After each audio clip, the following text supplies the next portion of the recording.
omukulu gwe bayita Senkubuge Siasa asobodde okuba ate nga awandiisa ekiwandiiko ng'agamba nti embeera yonna nga bwesobodde okuba ate ng'etambula yawagira okuziikula omukulu gwe bayita Paulo Kafeero eyafa mu mwaka gwa 2007. Bwe twogera kadde kano giri emyaka 13 bukyanga Paulo Kafeero atufaako embeera nga bwesobodde okuba ate ng'etambula. Abaana bagamba nti baagala basobole okuba ate nga bamanya ani taata waabwe mutuufu. Ensonga za DNA yasooka bagamba DNA yasooka yakkiriza abaana bana nga bagamba Kafeero alina okuba ate nga mu mwaka gwa 94 okuzaala. Bisirikirwa najjawo nategeeza nti Kafeero yali tazaala olw'okuba nti yali anywa nnyo omwenge. Mu mbeera eyo omukulu gwe bayita Senkubuge Siasa gwe nkutegeezaako omukulu ono yaliko mu gye bayita Pride Band, waliwo gye bayita Pride Theatre, yasobola okuba ate nga akolerayo bakayimbira Dramators n'akolerako eyonna. Akadde kano abaddeko ne mu media ez'enjawulo, radio ez'enjawulo, abadde ku Radio Simba we yava akadde kano n'agenda ku Salt FM ng'akola nga general manager. Omukulu oyo gwe bayita Senkubuge Siasa bamujjukirako obulungi yesimbako n'obwa president ne bisobola okuba ate nga byakomawo babijjukira obulungi embeera eyo. Ekiwandiiko kya Senkubuge Siasa kitambudde bwe kiti asookedde era n'agamba tewabanga wagamba kuziikula Kafeero paka nga wabaluseewo akabinja mu famire akagamba nti bano abaana abalala naddala abato si baana be kubanga mbu ye yanywanga omwenge mbu ate nti yali mutamiivu abatamiivu tebazaala. Kino kipya nnyo kubanza nzijukira Kafeero yaleka kubanzijukira nga Kafeero yaleka bisirikirwa ali lubuto twalulaba tewannayita na myezi 2 bw'aba yali tazaala lwali lwani okutujooga bw'otyo. Ekyokubiri Senkubuge agamba lwaki bonna abeetaba mu kutunda amaka ga Kafeero ag'ekajjansi be bokka abaana era lwaki be baleeta abaguzi be bagamba nti tasimulwayo.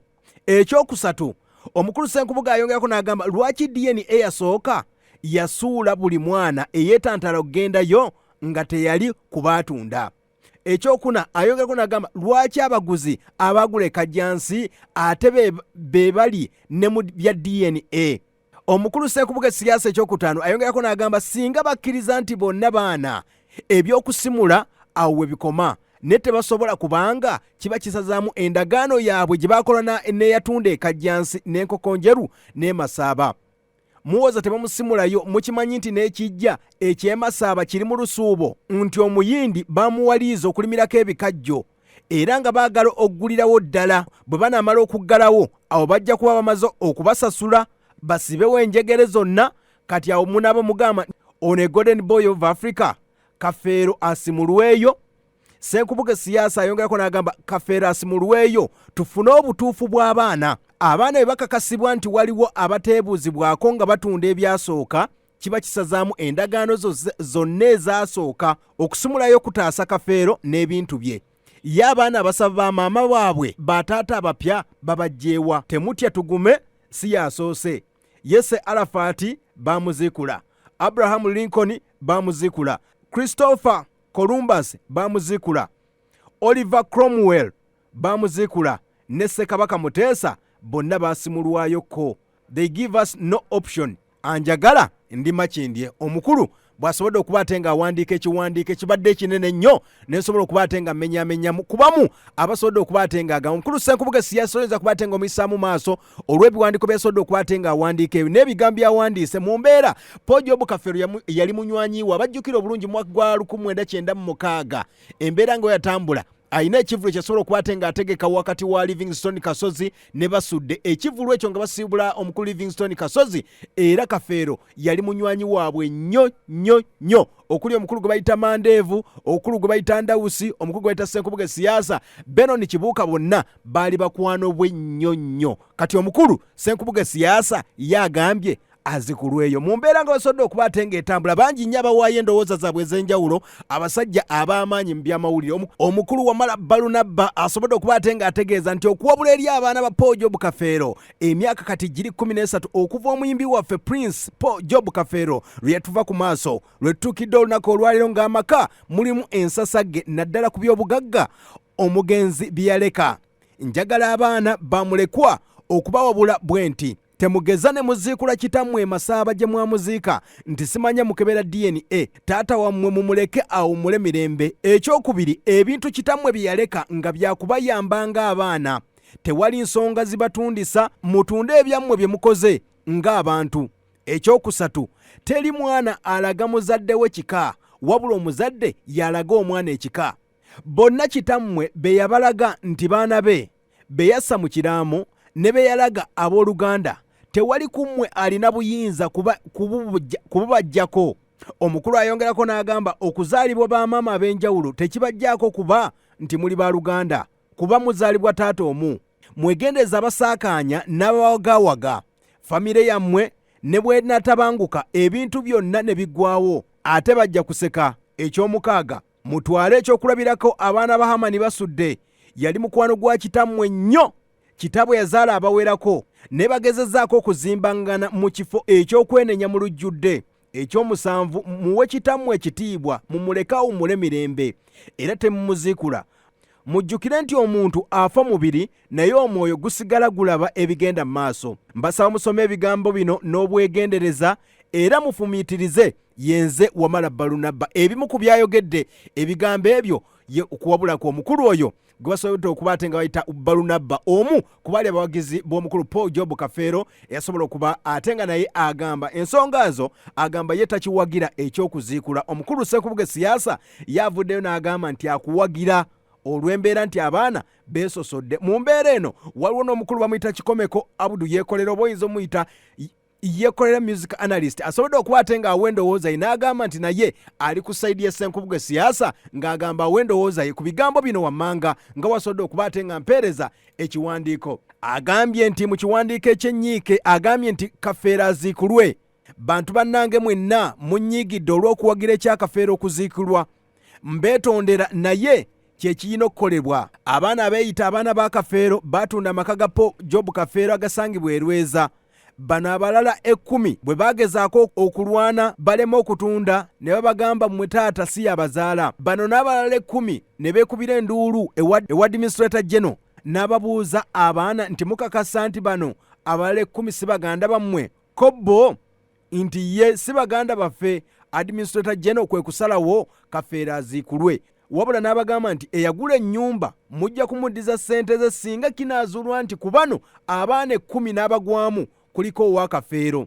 Kale ne wanaabaawo omu mujja kusasula. Kati kyova olaba abaana bano balwana nnyo obutaziikula Kafeero kubanga amazima bagamanyi ate nga ssente baazirya dda ze batalina obukadde 150 ez'okuddisa omusajja eyagula ennyumba y'Erweza Kajjansi.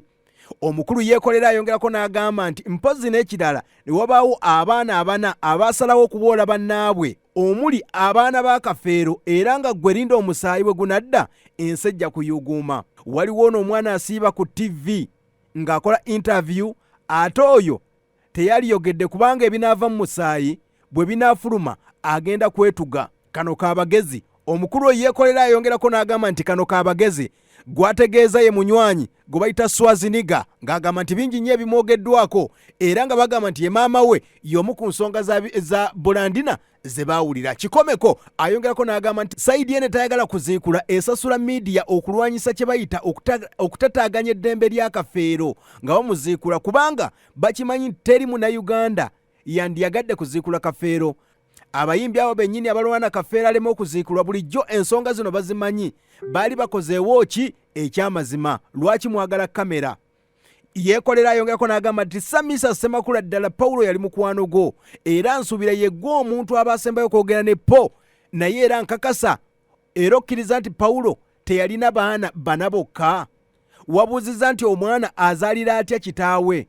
Naye munnange okuzuula amazima nsaba papa okkirize Paulo aziikulwe omusaayi gwe gununulwe. Omukulu Yekolera ayongerako kiwandiiko kye ekyokuba ate ng'agamba nti Paulo Kafeero aziikulwe. Yekolera ayongerako n'agamba okuziikula Paulo kibi naye sirowooza nti kibi okusinga omusaayi gwe ogwazaawa era akakasa nti gy'ali ajja kubeera musanyufu kino bwe kinaaba kikoleddwa kuba teyakola maali ye baana kutunda wabula yagikola okkulizaawo abaana n'abazzukulu. Lobi nabisirikirwa maama n'ekitiibwa ekingi kyenkussaamu ku nsonga za Kafeero. Olina okwogera ng'omukwano gwa Kafeero so singa nnamwandu oba ow'oluganda kuba mu Buganda obufumbo abeera mwana, mu ddiini obufumbo ebeera mpeta. Kati omukulu ono Yekolera ategeeza omukyala bisirikirwa byonna bw'aba nti mwana teyazaala mwana, bw'ebanga mpeta tebamuwa mpeta. Omukulu Yekolera ayongerako naga mpunzika ngamba nti aziikulwe era buli mwana wa Kafeero eyagobwa amanye ensi teri ku saidi yammwe naye nze ndi ku saidi yammwe. Bali basasula media naffe katukozesa emikutu gino okulaga ensi ekituufu. Mpozi n'akasembayo musooke mwebuuze lwaki bonna abatunda bakubisizza posita eno eraga nti Kafeero aleme kuziikulwa. Anti bakitegedde nti bagenda kuliwa bye baalya ate nga n'abamu endaga butonde za kubaloopa. Asembyeyo nga Yekolera music analyst. Oyinza ogenda ku Facebook ye bw'asobodde okuba ate ng'agamba. Omukulu Balunaba bw'ayogedde, omukulu Senkubuge Siasa ne bw'asobodde okuba ate ng'agamba. Kato Lubwama ye agambye atya? Ekirala bali eri family ya Nsonga egamba nti baagala kuziikula kubanga baagala bafune DNA ku Kafeero. Abaana we bali baganda ba Kafeero be yazaalibwa nabo.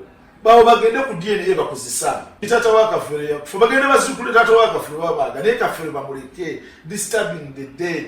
Kafeero Kato Lubwama ayongerako n'ategeeza nti okufa kwa Paulo Kafeero na bino musaanye okubimanya. Nze nkubuulira Bukedde twagigambako Buganda. Ne Bukedde yabonyaabonya nnyo Kafeero. Bukedde newspaper kulubya wabonyaabonya nnyo Kafeero paka bwe yafa. Ne mu kufa kwa Kafeero era n'omutawaanya. Era ne kakati mumutawaanya muteekateeka obusitole mwagala mugende mu muziikuleyo. Baptist abamu they are dying because of frustration. Bukedde byamugamba nti ayina ebisigaza by'abafu. Mbu ali abantu ne bagendeko eweka jansi ne bakebera mu garage nga waliyo generator Kafeero n'abagamba nti ono ye mufuga gwendya. Kafa kasajja katukezinze nnyo ennaku ekalumu okamala. Mulema kumudisturbinga Kafeero mu bufu bwe bwaliko. Nakatuka n'okwera nga kadduka kuno ne kagamba nti bamanyi Kafeero yafa frustrations. N'adduka n'okuva kuno n'agenda e London kabeereyo awone Bukedde. Yembeera bw'esobodde okuba ate ng'etambula ekyeyongera mu maaso. Waliwo omukyala wa Angel Sekandi abamutegeera obulungi. Angel Sekandi yali munywanyi wa Paulo Kafeero nnyo n'ennyimba zonna z'ayimba nga n'eddoboozi oyinza okugamba nga lifaanagana. Kati mu mbeera eyo mukyala we amufumbira ettooka asobodde okuba ate ng'avuddeyo nako olwayo n'ategeeza nti omukyala gwe bayita Bisirikirwa talabangako muntu mubbi ng'oyo. Mu nsonga zino sooka owulire omukyala wa Angel Sekandi ng'agamba nti Bisirikirwa ayina bye yabba. Sooka obiwulire. Madamu kankuddemu nga bw'ombuuziza naye bannamawulire baawano okunoonyereza kwammwe kwasiba ogwe nnyo ku bantu abasaana okwebuuzibwako ensonga za Paulo Kafeero. Mwandibadde temuleeta ekyo ekiwootononwa ekimpemempeme ekimpenegwe ekiwulenge kisaana na mu kampu y'ono minisita simanyi mutuuzo ebyo ebikazi ebyekikulu ekyo ebitalina kabiikako byebifubutuka ebigambo ng'ebyo kubanga Bisirikirwa bwe yeeyita Bisirikirwa n'erinnya lya Bisirikirwa tomanyi kye kitegeeza.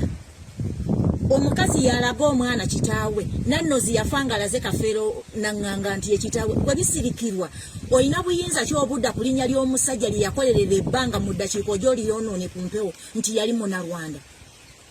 Twagala oveeyo otulage sezaalawo kuba oli yali bbaawo tulage sezaalawo kubanze bwe ntunuulira Paulo Kafeero ne baganda be bafaanagana era otunnyonnyole onnyonnyole ensi. Omunnarwanda okuzaala mukazi wa Naŋŋanga abaana Naŋŋanga yali ali mu kkomero bate yalina maanyi ga kisajja. Paulo Kafeero yakwagala n'akusomesa n'akuwa ebyobugagga bwe naye gwe kagwa ensonyi era bannamawulire bye munoonyereza sibitegeera. Bafaani ba Paulo okuva e Bulaaya baamuleetera omudaali bamuziike nagwo. Bisirikirwa n'ogumutungulako. Njagala bannayuganda mwekanya akatambi ka Paulo Kafeero nga bamuzinga. Paulo yali tannakutukako nsingo. Kisiraanibwa n'ozaalira omukyoli byonna tubimanyi ng'anoonya gwe nzija ku confirmation ya Paulo nga njijja ku ggwe. Paulo alina ab'eŋŋanda ze lwaki mutawaanira kuzina enkwenge byali bisuubuzi bibbi.